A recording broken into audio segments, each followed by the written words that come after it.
Ntendeza Kristo nebaza Katonda olw'ekirabo eky'obulamu kyawadde gwe wamu nange okuba nga tukyasobola okwatula nti Yesu ye Mukama. Era olunaku olwaleero nate njagala tubeere nga tweyongera mu kitundu kyaffe ekyokutaano mu kitabo kino eky'ebikolwa by'abatume essuula eya 20 wansi nga tutunuulya omutwe gwe tuyita engeri abaweereza abagoberera Bayibuli gye balagamu okwagala kwabwe eri Kristo. Engeri abaweereza abagoberera Bayibuli gye balagamu okwagala kwabwe eri Kristo Yesu. Eyo no nsonga nkulu nnyo mukwano gwena awuliriza olwakadde ke tulimu kaakano kitugwanidde okubeera nga tulabira ddala ebintu mu bulamu bw'omuntu ebisonga ku kutya kwe n'okwagala kwe eri Mukama waffe Yesu Kristo.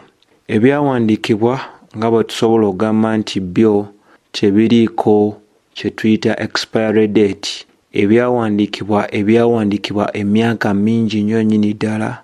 Olunaku olwaleero bw'obisoma olabira ddala nga byogerera ddala n'abantu ab'omulembe guno, byogerera ddala eri ffe kaakano. Oyinza okulowooza nti biwandiikiddwa lunaku lwaleero oba olunaku olw'eggulo. So njagala tubeere nga tutunuulya essuula eno eya 20 ebikolwa by'abatume nga tutunuulya olunyiriri olwa 2:8, 9, 3. Ezo ze nnyiriri ze njagala tubeere nga tutunuulira, tugende mu maaso n'okuba nga tuzinnyonnyokera ddala bulungi nnyo nnyini ddala. Bw'oba osomye olunyiriri olwa 28, omutume awandiika ng'agamba nti mufeeyo eri mmwe era n'eri ekisibo kya Mukama waffe Yesu Kristo ekibaweereddwa okulabirira Omwoyo Omutukuvu, era muliise ekkanisa ya Katonda eyo gye yeegulira n'omusaayi gwe. Olwa 29, manyi nti oluvannyuma lw'okugenda kwange emisege ginajja mu mmwe owatali kuleka ndiga yonna, era ne mu mmwe mwennyini munaavaamu abasajja abanaagolokoka okwogera ebintu ebiyitirira nga bawalula abangi okuba abagoberezi baabwe. N'olw'ensonga eyo mufeeyo mujjukire nti emyaka giri 3 saalekeraawo kubanga ndabula buli muntu yenna emisana n'ekiro. So ze nnyiriri njagala tubeere nga tutunuulira n'okuba nga tuzekkaanyiza ddala bulungi nnyo nnyini ddala. Emu ku nsonga gy'olabira ddala nga n'omuwere afaayo nnyo okuba nga yeetegereza oba nga awuliriza ebyo ebigenze maaso n'okwogerwa, y'ensonga ey'omutume okugamba nti abaweereza bano baali bagwanidde mwekuumenga mwekka n'ekisibo kyonna. So ensonga ekulembezeddwa wano y'abaweereza kubanga beekuumanga. Abaweereza okubanga beekuumanga. Ensonga eno omuntu ayinza okubuuza lwaki Pawulo yagenda mu maaso n'oginyweza eri abakadde ab'ekkanisa eya Efeso.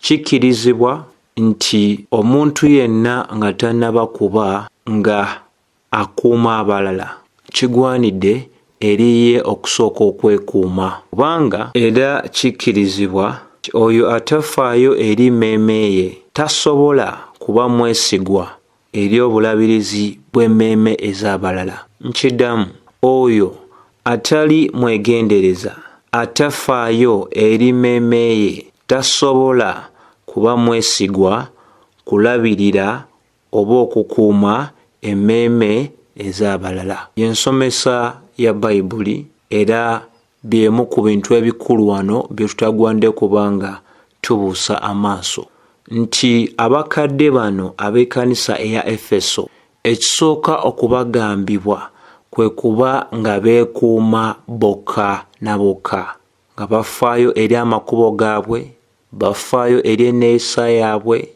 bafaayo eri obuweereza bwabwe, bafaayo eri obuvunaanyizibwa obwali bubeesigisiddwa. Bingi bisobola okunnyonnyola ebyo Pawulo byali agenda maaso n'okunywereza mu nsonga eno gye tuyita ey'abaweereza okuba nga beekuuma bokka na bokka. Ekimu ku byo kye tumanyidde ddala nti omuweereza ayitibwa okubeera nga yeekuuma mu ngeri y'okuba nga muzuukufu eri ensomesa eyo eyatuweebwa eya Bayibuli. Bw'osoma Timoseewo ekisooka essuula ey'okuna olunyiriri lw'16 lugamba nti weekuume wekka wamu n'enjigiriza, weeyongere mu yo, mu kukola ekyo nno oneerokola ggwe wamu n'abo abakuwuliriza. Nti emu ku nsonga enkulu eyitibwa omuweereza okuba nga akola kwe kubanga afaayo nnyo eri ebyo by'asomesa, afaayo nnyo okukakasa nti abitambuliramu n'atagenda mu maaso nakuba ng'akola ki? Ng'abisuulirira. Eyo yali nsonga nkulu nnyo nnyini ddala Pawulo gy'agenda mu maaso n'okuba nga agamba Timoseewo okuba nga tafuuka mugayaavu eri ebyo byali agenda mu maaso n'okusomesa wamu n'obiteeka mu nkola. Ekyokubiri, omuweereza yeekuuma atya?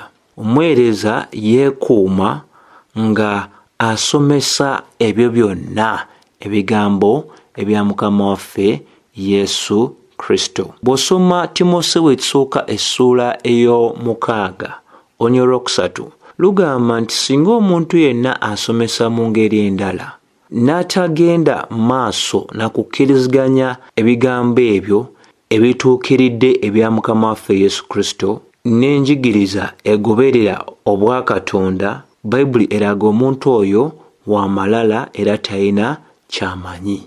So omuweereza yeekuuma atya?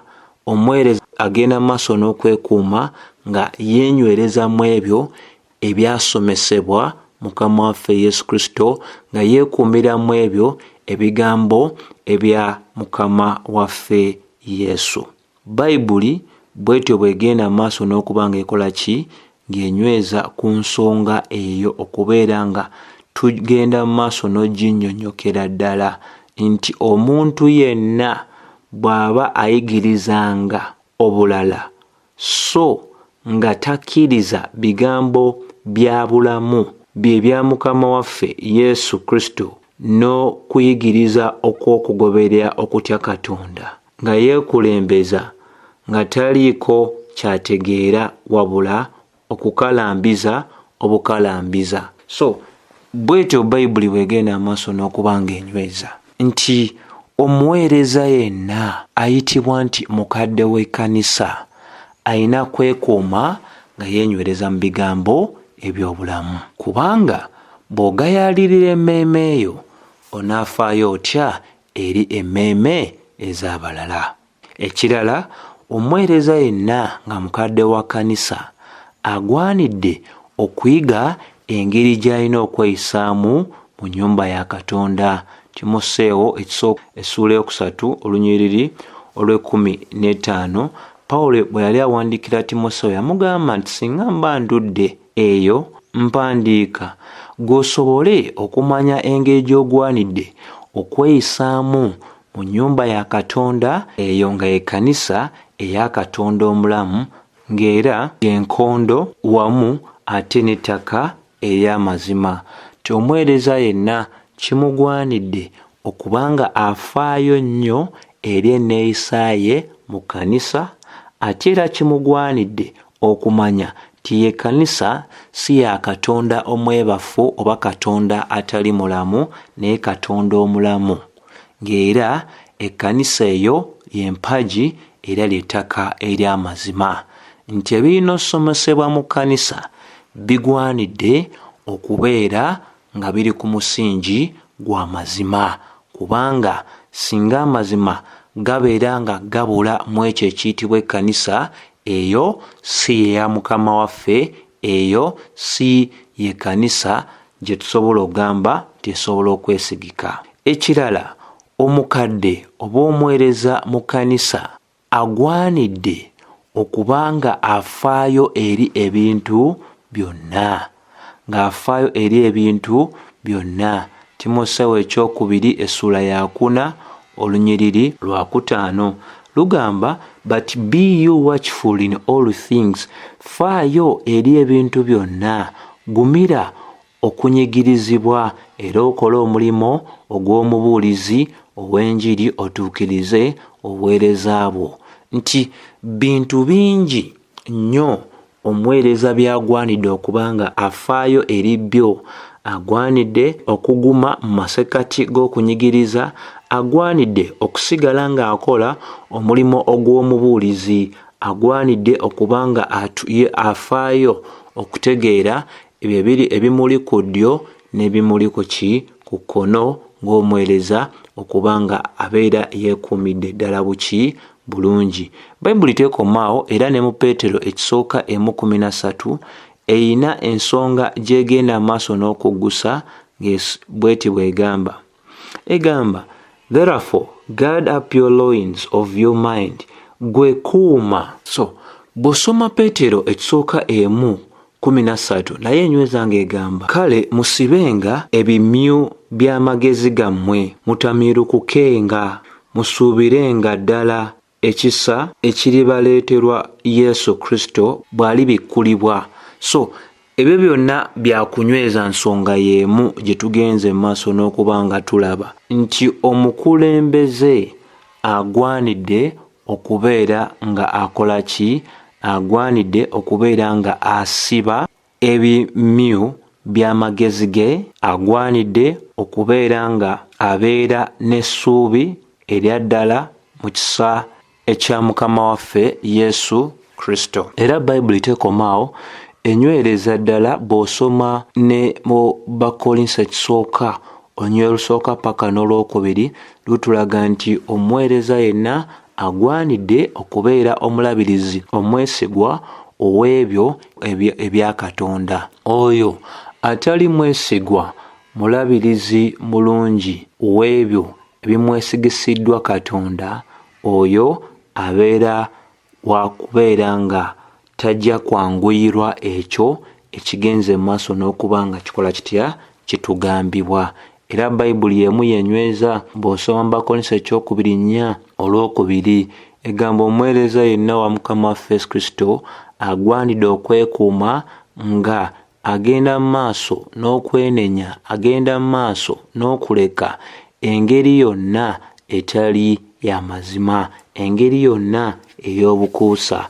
Agwanidde ogenda mu maaso n'okubeera nga enjiri tatandika kubeera nga agisaabulula okubanga akyusa obubaka obwo bwatuweebwa nga abwogeza bye butawogera kubanga anoonya engeri gy'asobola okubanga yegaggawazaamu. Bakolinso ekyokubiri 2:17 enywereza ddala. Tituli mu biro olunaku olwaleero ng'abantu bangi bagenda mu maaso n'osaabulula, bagenda mu maaso n'okujjulunga enjiri ya Mukama waffe Yesu Kristo, anti nga beenoonyeza ebyenfuna ne batandika okubeera ng'ebyawandiikibwa babyogeza ebyo bye bitayogera. Omuweereza wa Mukama waffe Yesu Kristo yeekuuma atya? Ayitiddwa okubeera nga wa ddembe eri empisa zonna ezitali nnungi nga Timoseewo ekisooka essula 3 olunyiriri olwokubiri bwetugambira ddala ti omwami oyo agwanidde okubeera ow'omukyala omu, agwanidde okuba nga ayaniriza abagenyi, ate agwanidde okubeera nga talina bintu byonna bireeta kubeera nga bivumaganya enjiri eya Mukama waffe Yesu Kristo wamu n'erinnya erya Mukama waffe Yesu Kristo. Ebyo byonna bikulu byakuba nga bikola bitya? Nga bitegeerebwa oba ffe okuba nga tubikola ki? Tubifaako. Ate bwe bibeera nga kiri bwe kityo nga omukadde oba gwe tuyita omulabirizi oba gwe tuyita omusumba nga agambibwa engeri gy'agwanidde okuba nga yeekuumanga, ate era Mukama waffe Yesu Kristo y'omu yayogera bw'otunuulira Ebbulaniya 13:7 era alagira abo bonna abateekeddwa wansi w'obuweereza obw'abakadde, wansi w'obuweereza obw'abalabirizi, wansi w'obuweereza obw'abasumba okubeera nga bagondera abakulembeze baabwe, okuba nga bagondera abakulembeze baabwe. So kino si kyakubeera nga kyakusaagiramu, gwe ogwanidde kubeera nga okola ekyo ekikugambiddwa okuba nga okola mazima ddala, ate ekikola nnyo amakulu nga kikugambiddwa omuntu oyo omwesigwa era ebyo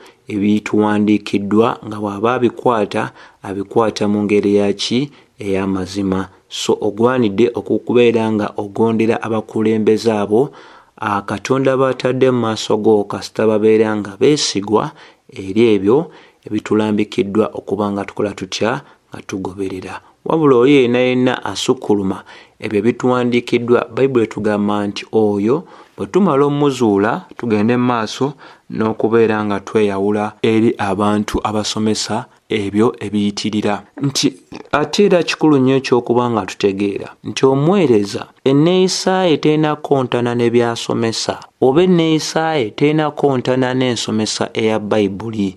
Ogamba otya abantu okulekeraawo okutambulira mu kibi ekyekikula bwe kiti oba kiri nga gwe kennyini naawe okitambulira mu so? Tulina okukakasiza ddala bye tugaana abalala okukola ate tetusangibwa kubeera nga naffe tubyagala nnyo ate nga byetukola ki byetutambuliramu.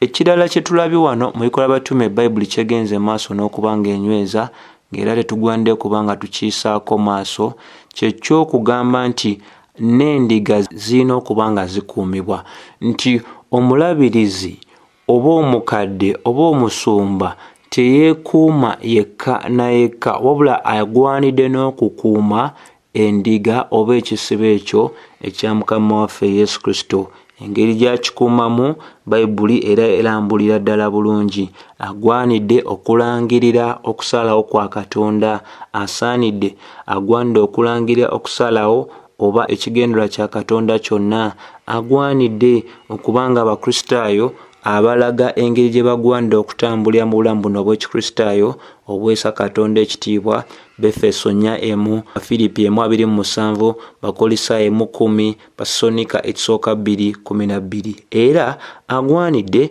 okusomesa amazima gonna ag'ekigambo kya Katonda, kubanga ago amazima g'ekigambo kya Katonda gajjudde ebyo byonna omuntu byagwanidde okubanga azimbibwamu, kubanga mu kigambo kya Katonda mulimu obusobozi. Ekigambo kya Katonda kya mugaso eri okusomesa, kya mugaso eri okunenya, kya mugaso eri okutereeza, kya mugaso eri okulagira mu butuukirivu.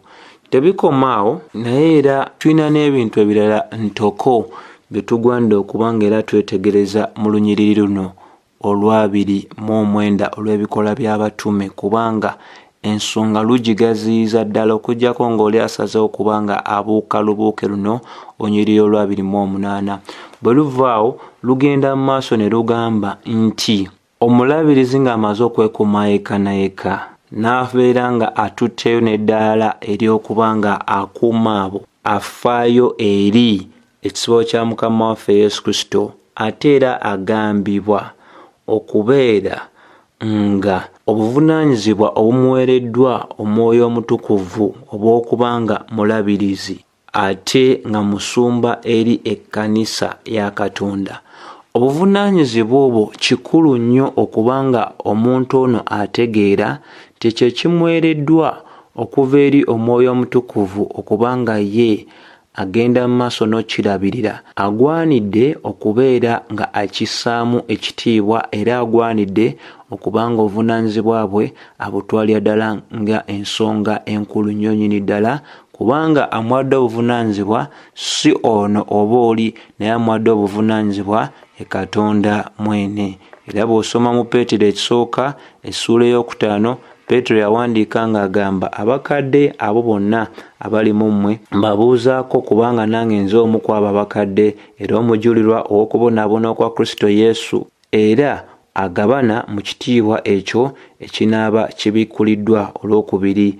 omusumba, omulabirizi omukadde, liisa ekisibo kya Katonda ekyekiri mu masekkati gammwe, era muweereze nga abalabirizi awatali kubeera nga musindiikirizibwa, wabula kyeyagalire, ng'ate temukikola lwa bigendererwa bikyamu naye nga mukikola nga munyumirwa ddala. Nti ekisooka, omukadde oba gwe tuyita omulabirizi oba gwe tuyita omusumba, obuyinza bwe obw'okusumba n'okulabirira n'okukulembera buva eri Katonda mwene, era omulimu guno gwakola alina okuba nga agukolera wansi, agukola na buyinza, kubanga obuyinza bumuweereddwa obw'okusomesa, obw'okuluŋŋamya wamu n'obw'okukulembera, ate era buli kyonna ky'akola akikola ng'akikolera wansi w'obuyinza obumuweereddwa Omwoyo wa Katonda. Ekirala ekikulu kye tulaba wano nga nakyo tetugwende kuba nga tukiisaako maaso, kye kigambo eky'okuliisa. Tukiraba mu Lunyiriri lwa 28 ti Bayibuli ekinywereza ddala ng'egamba nti abo bonna abalabirizi bagwanidde okufaayo eri ekisibo ekyo ekibeesigisiddwa okuba nga babeera abalabirizi baakyo, nga bakisumba oba nga bakiriisa oba nga baliisa ekkanisa eya Katonda. Obiwulira ebigambo ebyo, okuliisa ekkanisa ya Katonda. Ekigambo okuliisa kye kigambo kye kimu, okulabirira kye kigambo kye kimu, okusumba kye kigambo kye kimu, okuluŋŋamya kye kigambo kye kimu ekitegeeza okufaayo. Nti ekkuŋŋaaniro lyonna owatali nsomesa ntuufu ey'ekigambo kya Katonda, eryo si kkuŋŋaaniro ery'Abakristaayo, wabula ekyo kifo oba kkuŋŋaaniro ery'omuntu atamanyi kyakola naye ng'ate ayimiridde emabega w'akatuuti. Engeri gye tulagamu okwagala kwaffe eri Mukama waffe Yesu Kristo ng'abakadde, ng'abalabirizi, ng'abasumba, kwe kugenda mu maaso ne tuliisa ekisibo kye nga bw'agenze mu maaso n'okulagira. Tetusobola kwerabira nti ebigambo bye bimu byogerwa Mukama waffe Yesu Kristo mu Yokaana essuula eya 21:15 bwe yayogera eri Peetero ng'amugamba nti, bwe yagenda amaaso n'okuba nga ayogera eri Peetero ng'amugamba nti, Peetero weewaawo onjagala, Peetero onjagala gwe okusinga bano bonna? Peetero n'ayanukula ng'agamba, weewaawo Mukama waffe, okimanyi nti nkwagala. N'amugamba nti, liisa endiga zange. Olw'okumi-n'omukaaga n'addamu n'amugamba nate ogwokubiri, Simyoni gwe omwana wa Yona, onjagala gwe? N'agamba nti ye, nkwagala, okimanyi nti nkwagala. N'amugamba, faayo, labirira endiga zange. Olw'ekumi-n'omusanvu n'addamu n'amugamba omulundi ogwokusatu nti, Simyoni omwana wa Yona, onjagala gwe? Peetero n'abeera nga yanyiiga kubanga yali agambiddwa omulundi ogwokusatu nti onjagala gwe, era n'ayanuka n'agamba nti, omanyi ebintu byonna, okimanyi nti nkwagala. Era Mukama waffe n'amugamba, liisa endiga zange. Nti tewaliwo nsonga yonna Mukama waffe Yesu Kristo gye yasinga kunyweza wansi w'okusomesa kwe ku nsonga ey'abaweereza, engeri gye balina okuba nga bakolamu omulimu. N'agenda mu maaso n'okunyweza nnyo obukulu bw'okusumba nga bwe yanyweza ensonga ey'okuliisa. Emirundi 3 miramba, faayo eri ekisibo kya liisa endiga zange. Faayo eri endiga zange. Genda mu maaso n'okuba nga okola ki? Oliisa endiga zange.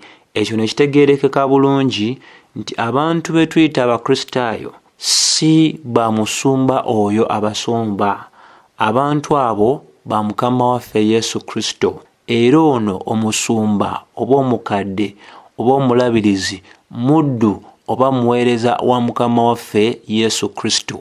Engeri yokka gy'asobola okulaga mu Mukama we nti amwagala kwe kubanga agondera ekyo ekyamugambibwa Mukama we okuba ng'akola ki? Ng'akola. Mukama waffe teyatugamba kubeera ng'abantu tutandika kuba nga tubawa tubawa bibasanyusa. Mukama waffe teyatugamba basika matu, Mukama waffe teyatugamba kubanyumiza mboozi, yatugamba kubeera nga baliisibwa, yatugamba kubeera nga basumbibwa, yatugamba kubeera nga bagenda mu maaso n'okulungamizibwa. Ssebo ne nnyabo ky'olina otegeera kino kyekyali ekigendererwa kya Katonda kuviira ddala mu biro eby'endagaano enkadde.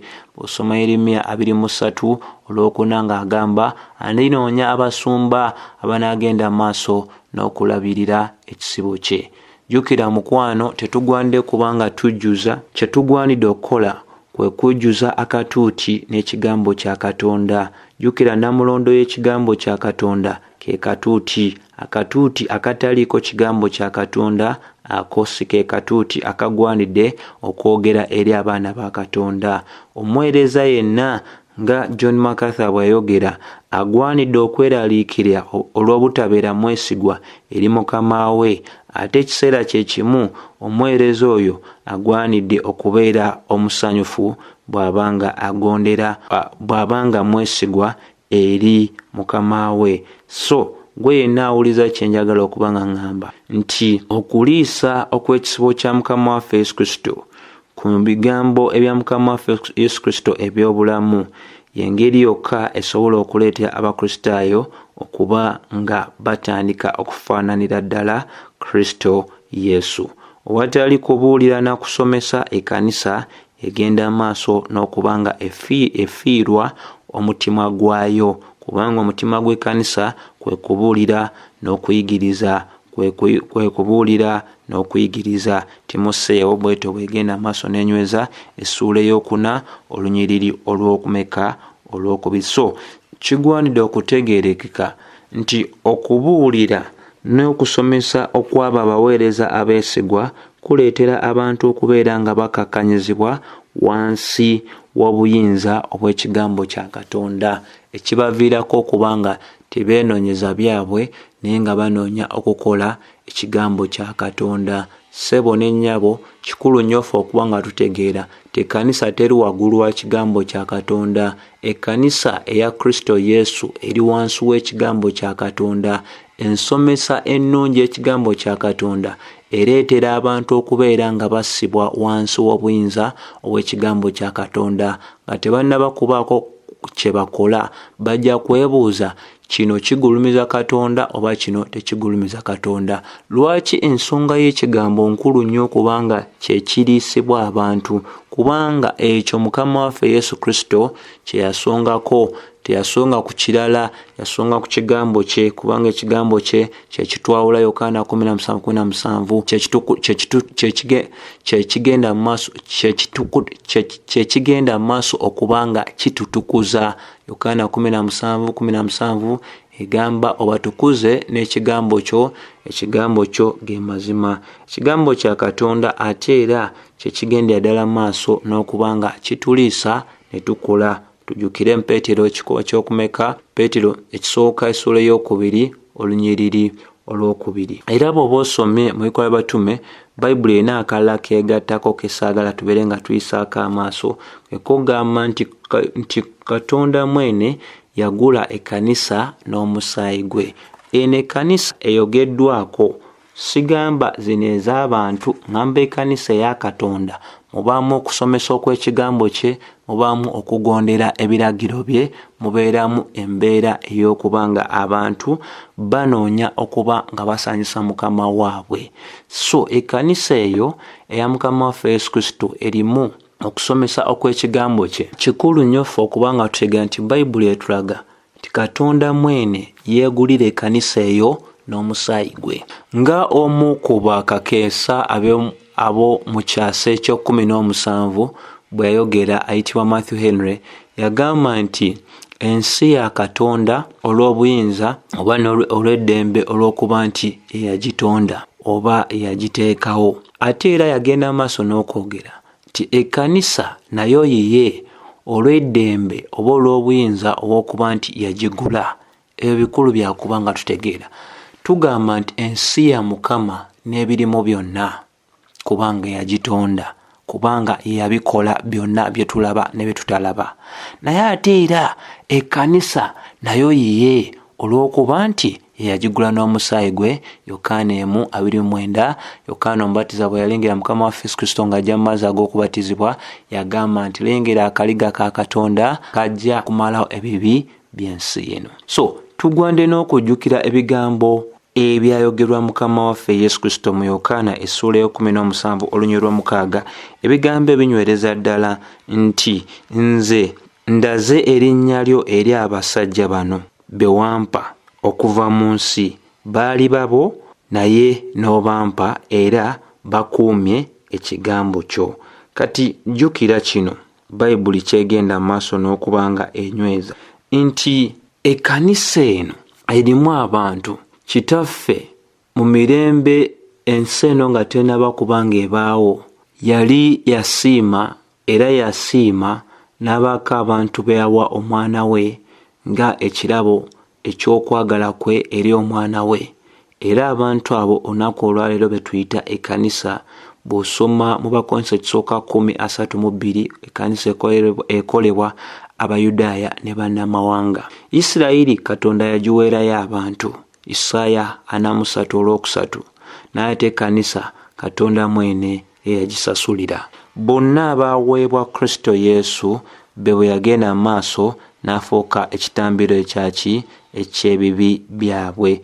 Bw'osoma Yokaana 10, Mukama waffe alagira ddala bulungi nti ye amanyidde ddala, ye musumba omulungi era amanyi endiga ze era naye zimumanyi, era n'agamba nga kitaawe bw'amumanyi era naye amanyi kitaawe, era assa wansi ateekawo obulamu bwe ku lw'endiga.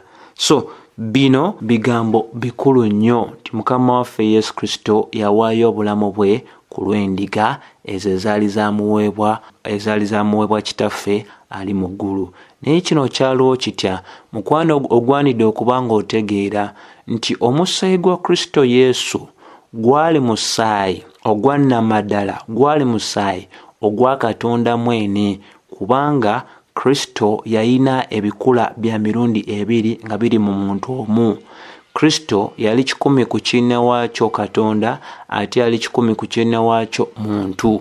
Kati olw'ebikula ebibiri ebyo byonna omukuba nti byali mu muntu omu byasobozesa okuba nga Kristo akola omulimu gwe. Tisinga Kristo teyali muntu, teyandibadde na musaayi gwe yaligenze maaso n'okubeera nga ayiwa. Naye ate era singa teyali Katonda, omusaayi gwe yandiyiye tegwandibadde nga gumala okuba nga gugula obulokozi bwaffe.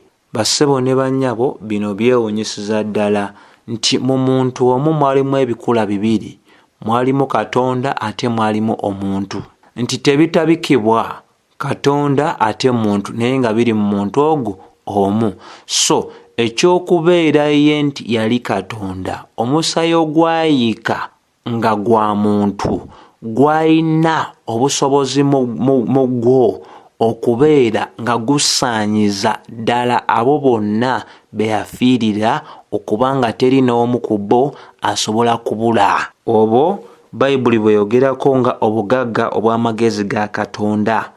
Obugagga n'obuko obw'amagezi ga Katonda bw'osoma Baluumi 10:1, ebigambo bino bitwewuunyisiza ddala. Bw'osoma eraga obuziba obw'obugagga obw'amagezi obw'okumanya kwa Katonda. Tomanyi bwe buli, emisango gye tegibeerekeka, n'amakubo ge nga tegikanyizika.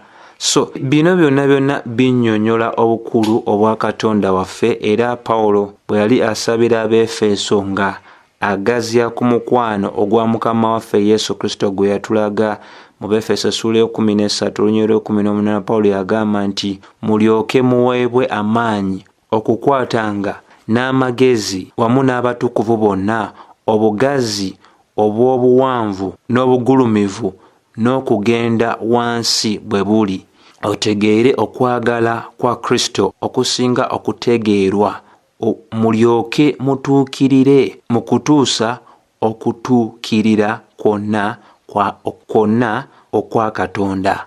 So obugazi obwo Bayibuli bwetusongerako nti bulagibwa ddala mu byawandiikibwa mu mulimo Kristo Yesu gwe yakola.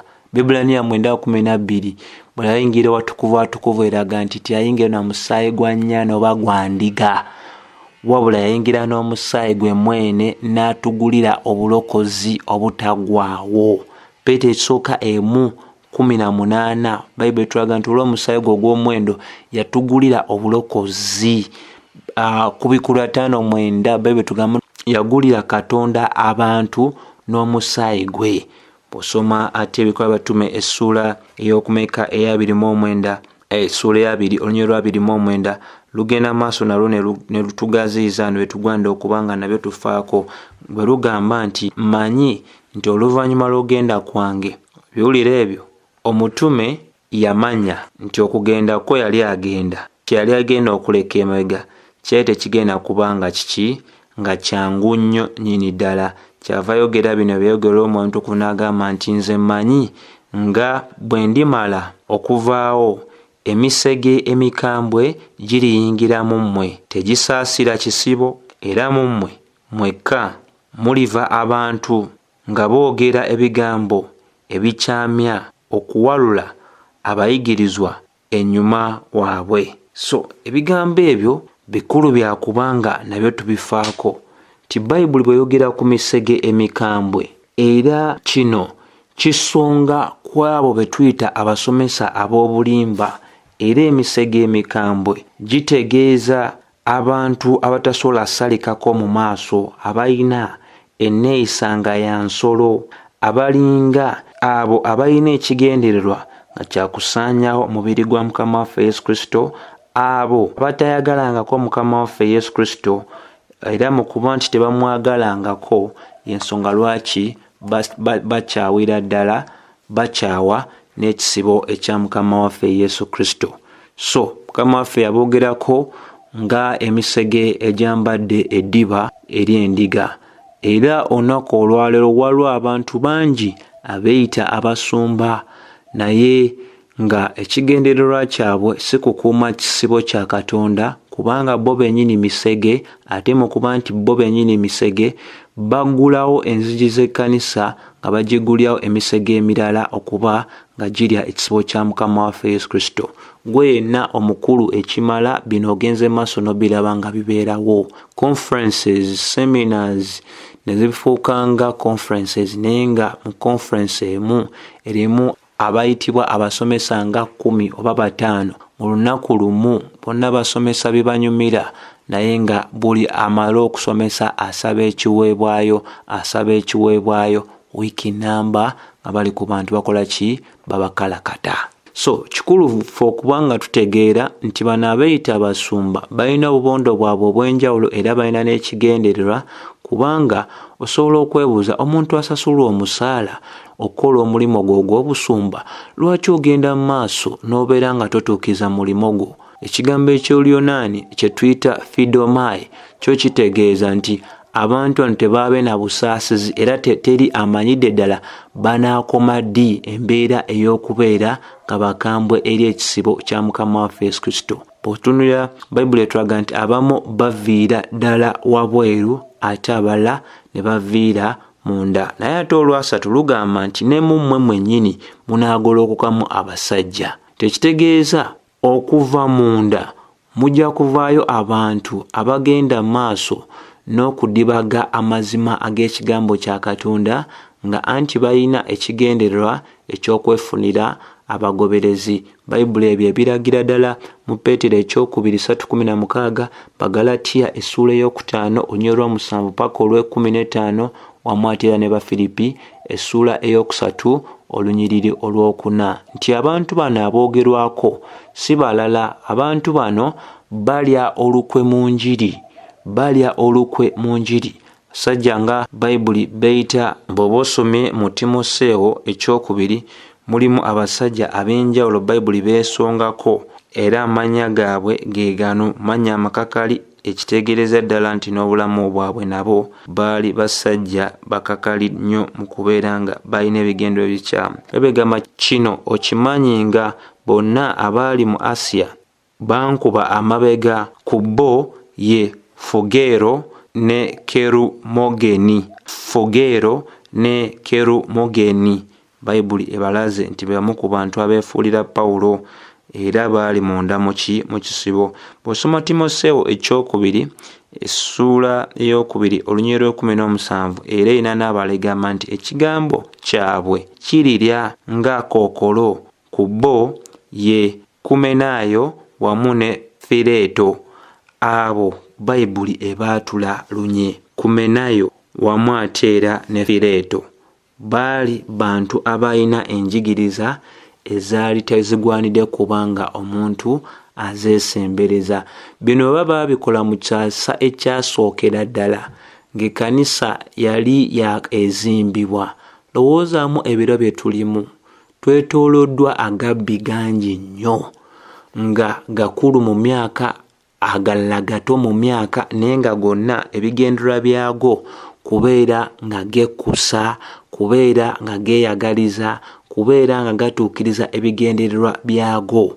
Naye obulungi obw'ekkanisa ya Efeso nti ku ebyo byonna ebyayogerwa omutume mulimu abaafaayo eri ebyo byayogera, era tulaba ebbaluwa gye bawandiikira Mukama waffe Yesu Kristo gye yaweereza eri ekkanisa ya Efeso, abasiima ng'era ayogera eri bo nti yabasiima olw'okuba nti baakema abo bonna abaali beeyita abatume ate nga tebaali batume wabula baali balimba. So ekkanisa eno yagenda mu maaso n'okuba nga yekkaanya. Olunaku olwaleero bw'opimaapima omuntu by'aba agenze mu maaso n'osomesa, ofuna abantu bangi abasobola okweyikira nga bagamba nti gwani alamula muno, gwani anenya muno.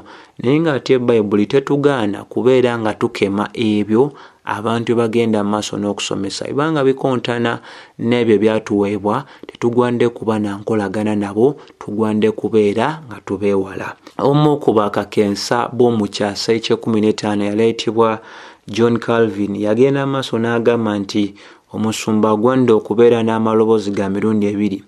Eddoboozi erisooka nga lyakuliisa ekisibo kya Mukama waffe Yesu Kristo. Eddoboozi eryokubiri nga lyakugoba misege.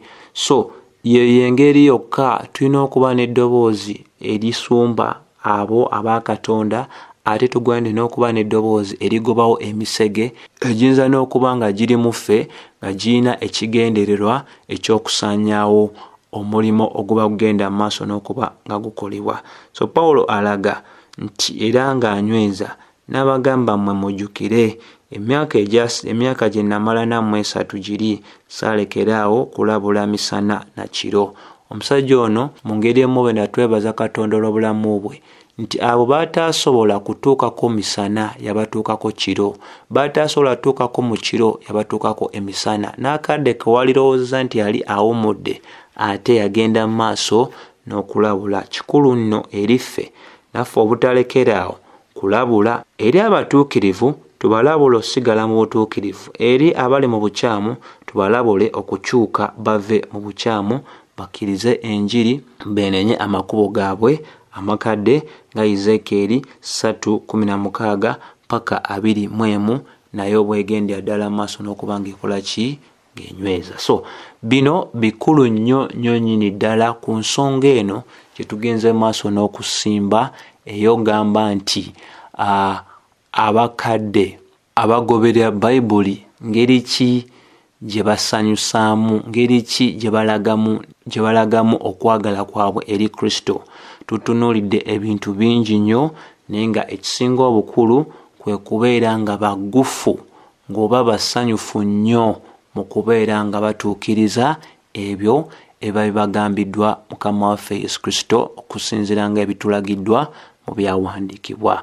Oyo omuweerezwa nnamadala tajja kuba musanyufu bw'aneekizuula nti taligondera Mukama we. So oyo yenna wannamaddala okuyaayaana kwe kwa kusanyusa Mukama we ng'agondera ebiragiro bye, ng'agondera ebyo ebituwandiikiddwa. So bino n'ebirala tusaba Katonda nga bw'ali omwesigwa abikozese mu bulamu bwaffe, bikyuse obulamu bwaffe, tuleme kubeera nga twogera bwogezi oba tuli bawulize buwulize naye nga ate tuli bakozi n'ab'ekigambo kya Katonda. So mukwano sijja kuba nga nsukako wano wabula ogamba nti ekisa kya Mukama waffe Yesu Kristo kibeere eri mmwe mwenna. Mukama n'abakkiriza tunagenda maaso ne tukola ekitundu kyaffe ekinaaba kisemberayo ddala mu ssuula eno eyabiri eno eyabiri eno eyabiri eno eyabiri eno eyabiri eno